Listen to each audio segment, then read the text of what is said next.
Halo, pace bene, masih di mea culpa. Apakah simbol iman seorang Katolik? Bisa juga dikatakan seorang Kristen, tetapi karena ini dokumen Katolik, maka Katoliklah yang saya pakai istilahnya. Ya boleh saja sebenarnya bukan Katolik, tetapi ini secara khusus materi ajar untuk umat di gereja Katolik. Apa simbol iman itu? Para sahabat, dalam studi teologi, kata simbol sendiri pun mengambil porsi waktu yang cukup banyak. Apa itu simbolo dari bahasa Yunani? Apa bedanya dengan sinyum, tanda? Kalau ada di lalu lintas misalnya lampu merah, kuning, hijau, biru, nila, ungu. Apakah itu tanda atau simbol? Itu adalah tanda-tanda lalu lintas katanya. Kalau ada tanda panah ke kanan berarti belok ke kanan. Ada bukit. Tanda itu menunjukkan yang lain, hanya untuk sekedar mengatakan sesuatu yang di luar dari dirinya tanda itu. Apa maksudnya? Kalau ada tanda panah ke kanan, belok ke kanan, maksudnya belokan itu bukan pada tanda itu, tapi di jalan ini, tapi ditunjukkan dengan tanda ini. Simbol berbeda. Di dalam simbol itu sendiri sudah termuat sesuatu yang mau disampaikan oleh simbol itu. Misalnya seperti cuci tangan di sekitar meja perjamuan. Apa yang mau ditunjukkan? Itu adalah simbolisasi membersihkan diri. Di peristiwa cuci tangan itu sudah termuat ungkapan membersihkan diri. Nah, semacam itu. Atau mungkin dalam simbol lain berlutut, gerakan-gerakan tubuh misalnya. Nah, simbol yang mau kita bahas di sini apa? Maka kita akan menjawab sesuai pertanyaan yang ada di sini. Sambil minum. Apa simbol-simbol iman itu? Simbol-simbol iman adalah rumusan yang diformulasikan. Nah, dan ini bukan menyangkut fisik, tetapi lebih ke sesuatu yang abstrak, yaitu satu rumusan yang diformulasikan, ada bentuknya. Disebut juga pengakuan iman atau syahadat.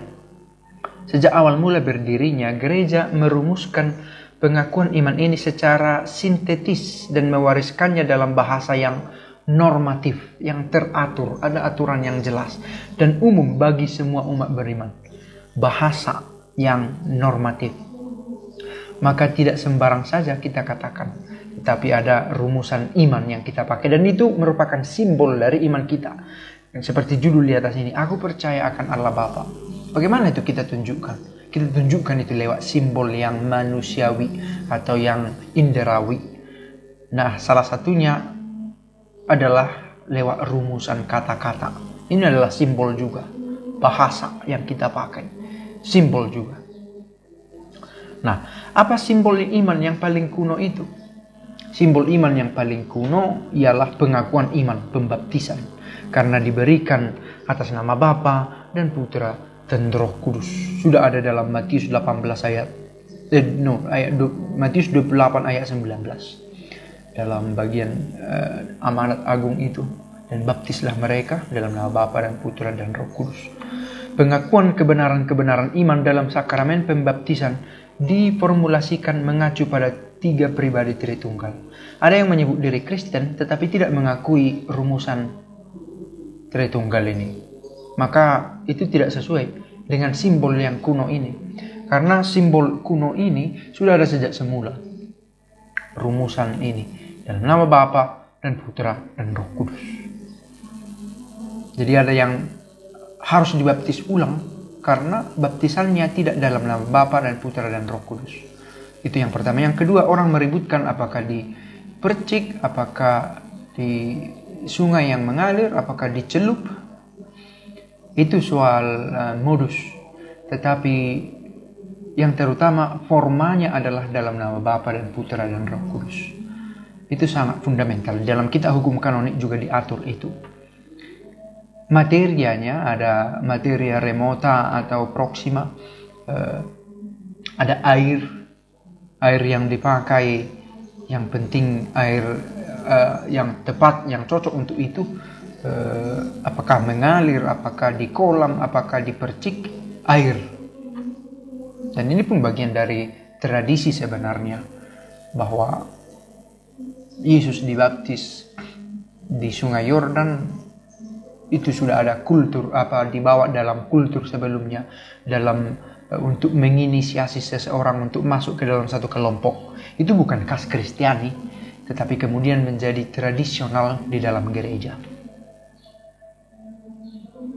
Simbol-simbol iman apa yang paling penting? Yang paling penting adalah syahadat para rasul itu, yang merupakan simbol pembaptisan kuno dari gereja Roma, dan syahadat Nicea Konstantinopel yang merupakan hasil dari dua konsili ekumenis yang besar itu, ya, konsili Nikea dan Konstantinopel. Di sini dirumuskan tentang kealahan Putra, lalu kemudian dirumuskan kealahan Roh Kudus. Dan salah satunya, ada banyak materi yang dibahas di sini, ya, termasuk juga adanya pengaruh-pengaruh politis pada masa itu. Tetapi toh berpengaruh pada teologi gereja sampai pada masa sekarang. Syahadat para rasul. Maka katekismus yang kemudian disarikan sedemikian indah dalam kompendium ini memuat pengejawantahan, penjabaran dari syahadat ini. Aku percaya akan Allah Bapa. Itu adalah dalam seksi kedua ini. Itu adalah bagian dari rumusan syahadat yang mau kita dalami. Lihatlah, sampai pada poin 35 ini kita baru sampai pada satu kalimat pertama. Aku percaya akan Allah Bapa. Belum sampai Putra, belum sampai Roh Kudus, dan akan bundanya juga. Dan belum juga tentang eskatologi, soal surga, soal neraka, soal gereja, eklesiologi, sedikit demi sedikit. Maka sangat kaya muatan dari syahadat iman kita. Lebih dari 2 kalimat. Dan dijabarkan sedemikian rupa, kata demi kata. Bahkan kita sudah rumuskan, bahkan kata aku percaya sudah memuat banyak hal. Kemudian aku percaya ini dalam konteks kami percaya, didalami lagi. Sangat kaya. Simbol yang paling penting adalah syahadat para rasul itu.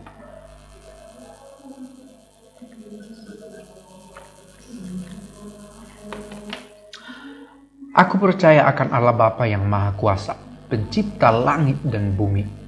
Ini kalimat pertama. Mengapa pengakuan iman dimulai dengan kata-kata aku percaya akan Allah? Satu pertanyaan.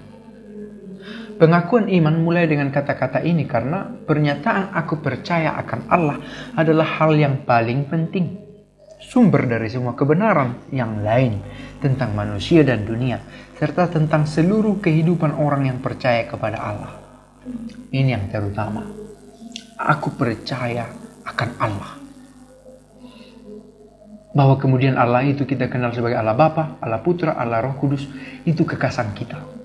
Keindahan iman yang ternyata sedemikian dalam kita nikmati. Tetapi yang terutama adalah Bapa, Putra, dan Roh Kudus ini kita kenal sebagai Allah.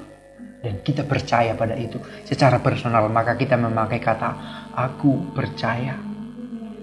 Nah, siapa saja yang menyebut dirinya percaya pada Allah itu, berarti dia ada di jalan kebenaran itu. Sekurang-kurangnya secara teoritis. Seperti kita ini masih pada level kata-kata lah.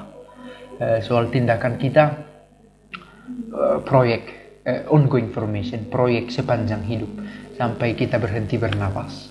Dan kemudian kita melihat, mereview lagi apa yang sudah kita buat, dan mungkin kita menyesal atau mungkin kita bersyukur, atau serentak menyesal dan bersyukur atas apa yang sudah kita buat. Simul iustus et peccator, serentak kita baik melakukan yang benar, dan serentak juga kita melakukan beberapa kekurangan sebagai seorang pendosa. Itu yang terutama. Aku percayakan Allah. Maka kalau ada orang mengklaim dirinya percaya kepada Allah, on the right path. Nah, path yang mana? Yang mana, jalan mana yang harus kita pilih? Maka kemudian kita dalam selanjutnya kita mengenal Kristus sebagai jalan kebenaran dan hidup. Mengapa orang mengaku percaya hanya kepada satu Allah? Pada satu pertanyaan lain. Kepercayaan akan satu Allah ini diakui karena Dia sudah mewahyukan dirinya kepada bangsa Israel sebagai yang satu ketika bersabda, "Dengarlah hai Israel, Shema Israel." Ini satu syahadat juga dalam agama Yahudi. Allah itu Allah kita, Allah itu Esa. Ulangan 6 ayat 4. Dan tidak ada yang lain, Yesaya 45. Diuturut Yesaya ayat 22. Allah itu Allah kita, Shema Israel. Allah itu Esa. Ini yang fundamental. Yesus sendiri meneguhkan bahwa Allah kita itu Esa. Kalau masih ada, mengapa Allah kalian 3? Kalau ada yang bertanya itu, pertama-tama harus kita sadari Dia tidak mengenal apa yang kita imani. Kita saja yang sudah mengklaim diri sebagai Kristen, toh tidak sungguh mengenal Dia. Ya, saya tidak tahu apakah ini hanya saya. Mudah-mudahan hanya saya. Sehingga yang lain, para sahabat yang menonton ini, sedikit atau banyak lebih mengenal Kristus. Tetapi harus dikatakan pertemuan sejati dengannya ada dalam keabadian. Begitu katanya.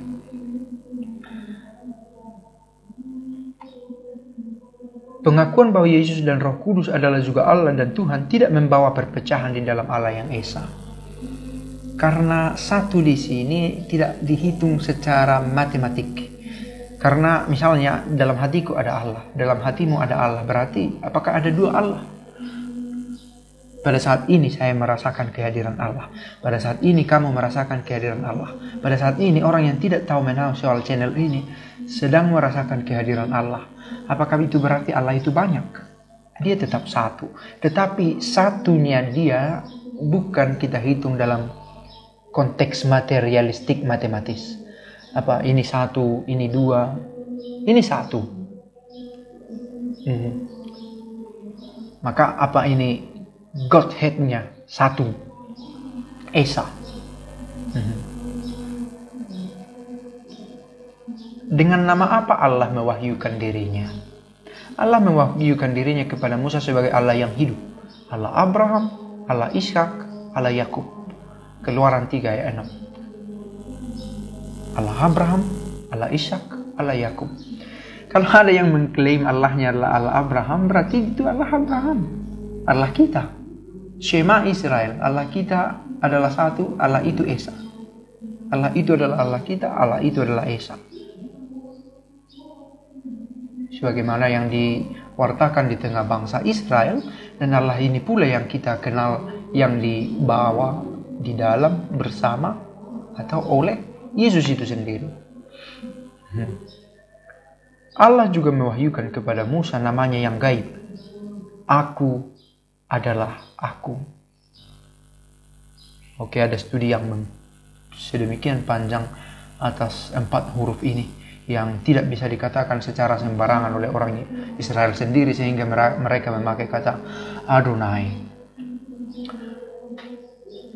Dosen saya pernah cerita ada satu orang imam yang langsung tidak lulus ujian tes SINA atau disertasi doktorat, saya tidak tahu, karena ketika dia ujian lisan dia mengatakan kata Yahweh, bukan Adonai. Berarti dia tidak berhasil menginternalisasi konsep Allah di tengah orang Israel.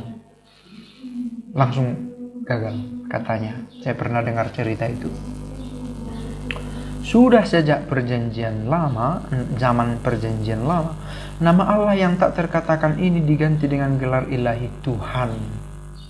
Jadi manakala Yesus disebut Tuhan di dalam perjanjian baru, Ia tampil sebagai benar-benar Allah. Sebagai gelar lain dipakai Tuhan, dan gelar ini pula disematkan pada Kristus. Maka Dia juga adalah Allah. Maka Dia adalah Allah. Apa Allah itu satu-satunya yang ada? Karena makhluk menerima segalanya dari Allah, maka mereka ada dan kepunyaan mereka dari Allah. Hanya Allah dalam dirinya sendiri merupakan kepenuhan dari yang ada dan dari setiap kesempurnaan. Kita jangan menipu diri, rumusan ini sangat abstrak filosofis. Hanya Allah dalam dirinya sendiri merupakan kepenuhan dari yang ada dan dari setiap kesempurnaan. In a something beyond, sesuatu yang melampaui, yang tidak sempurna, bahkan yang sempurna itu sendiri terangkum di dalam Dia. Well, inilah bahasa manusiawi kita yang mencoba sampai kepada Dia. Allah itu Dia yang ada, tanpa awal dan tanpa akhir. Ayolah, Alfa Omega. Kalau kita mencoba berpikir sangat rasional, apa yang tidak ada awal? Tidak ada awalnya. Video ini ada awalnya tadi. Hidup saya ada awalnya. Hidup para sahabat ada awalnya. Bumi ini ada awalnya. Bahkan kalau itu Big Bang ada awalnya. Sebelum Big Bang ada awalnya. Tapi Allah sendiri tanpa awal dan tanpa akhir. Maka di mana, kapan Dia melampaui kronos. Waktu tanggal 6, tanggal 7, tanggal 8, bulan 1, bulan 2, tahun 1, tahun sebelum Masehi, tanpa tahun. Ia juga menyandang nama ilahi, Aku ada. Yohanes 8 ayat 28. Oke, apa yang mau disampaikan di sini? Kita mau mencoba mencapai apa yang dimaksud ada dalam konteks Allah ini. Ada itu bukan hanya soal menempati ruang dan waktu. Apakah ada uangmu? Ada. Mana? Ini. Menempati ruang dan waktu. Apa maksudnya menempati ruang dan waktu? Sekarang menempati waktu, saya pegang uang di sini. Ada ruangnya. Ternyata ada juga yang ada tanpa harus terikat pada ruang dan waktu. Misalnya kebaikan. Apakah ada kebaikan? Ada. Tapi di mana dia? Roh. Kalau kita sampai ke roh. Kasih. Apakah ada kasih? Ada. Tapi di mana? Kita tidak bisa lihat. Orang kaya memberi makan orang miskin. Kasih. Di mana kasihnya? Ya, kita bisa merasakan, kita bisa mengandaikan itu. Dia ada. Meskipun tidak terikat ruang dan waktu. Apakah Allah itu ada? Ada. Ada terikat ruang dan waktu, tapi juga ada bahkan melampaui ruang dan waktu. Dia bisa sampai pada sejarah dengan hadirnya Kristus. Pernah ada sebagai manusia 2000 tahun lalu, menempati ruang di bumi ini, di Timur Tengah, menempati waktu dulu 2000 tahun lalu. Tapi juga dia bangkit dan tinggal bersama kita. Itu berarti melampaui ruang dan waktu. Dia ada. Teori, kumpulan teori, tetapi bagian dari pendalaman kita.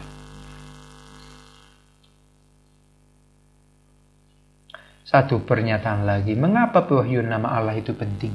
Dalam mewahyukan namanya, Allah memberitahukan kekayaan yang ada di dalam misteri adanya yang tak terkatakan. Sebenarnya tak terkatakan, tetapi dia secara aktif mengkomunikasikan dirinya.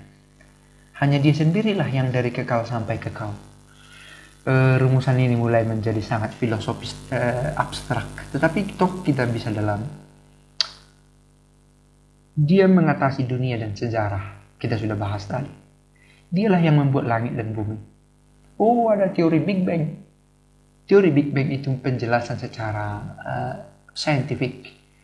Tetapi penjelasan saintifik tidak cukup. Sebelum Big Bang, di mana ruang dan waktu dari Big Bang? Dia adalah Allah yang setia, yang selalu dekat dengan umatnya untuk menyelamatkan mereka. Allah kita adalah Allah yang menyejarah. Selalu kita pakai istilah itu. Dialah kekudusan tertinggi, penuh dengan belas kasihan.